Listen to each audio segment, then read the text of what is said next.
नमस्कार, मेरा नाम तन्वी मोटे है। मैं इयत्ता दसवीं क कक्षा की लड़की हूँ। मैं आज आपको एक मुहावरे पर कथा बताने वाली हूँ। उस मुहावरे का नाम है अपने पाँव पर आप कुल्हाड़ी मार लेना। एक छोटे से शहर में एक व्यापारी रहता था। उस व्यापारी का छोटा सा परिवार था। उसके परिवार में 2 लड़के और उसकी पत्नी रहती थी। वो जितना अपने परिवार का गुजारा हो सके उतना कमा लेता था।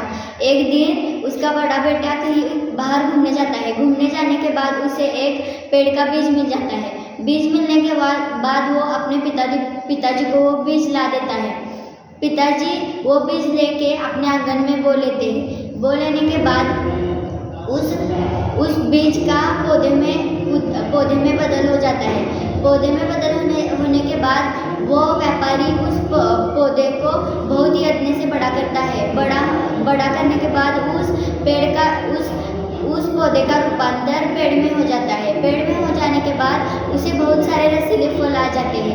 रसीले फल आकर उस पेड़ को देखकर एक कुत्ता मोहित हो जाता है। कुत्ते को वो फल बहुत अच्छे लगते हैं। वो एक गिरा हुआ फल खाता है।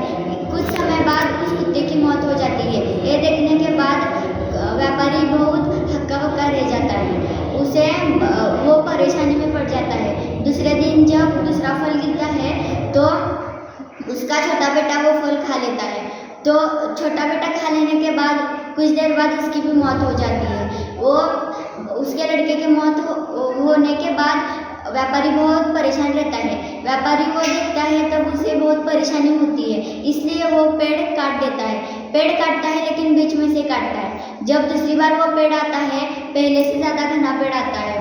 उसको बहुत सारे फल लगते हैं। जब वो पेड़ बड़ा हो जाता है तो उसका बड़ा बेटा भी उसे खाने के लिए आ जाता है, लेकिन व्यापारी उसे रोक देता है और किसी को भी वो पेड़ के फल खाने को नहीं देता। एक दिन जब वो घर के अंदर बैठा रहता है तो उसके घर के बाहर एक ऋषि मुनि आते हैं। ऋषि मुनि को वो घर के अंदर बुलाता है और उनको पानी देता है। पानी देने के बाद अपनी समस्या का हल पूछता है। तो ऋषि मुनि बताते हैं कि तुमने पहले ही अपने पाँव पर कुल्हाड़ी मार ली है, इसलिए उसका कोई उपाय नहीं है। तुम एक कर सकते हो, बुराई का अंत करना है तो जड़ से बुराई मिटानी पड़ती है, इसलिए तुम्हें वो पेड़ भी जड़ से उखाड़ना पड़ेगा, नहीं तो वो पेड़ फिर से बढ़ेगा और बुराई वैसे ही बढ़ती रहेगी। इसलिए तुम्हें वो पेड़ बीच में से न कट करके जड़ से कट कर लेना चाहिए। तो इस कहानी से हमें यह सीख मिलती है कि बुराई का अंत करना है तो जड़ से करना चाहिए। बीच में से करोगे तो फिर से वो बुराई हमें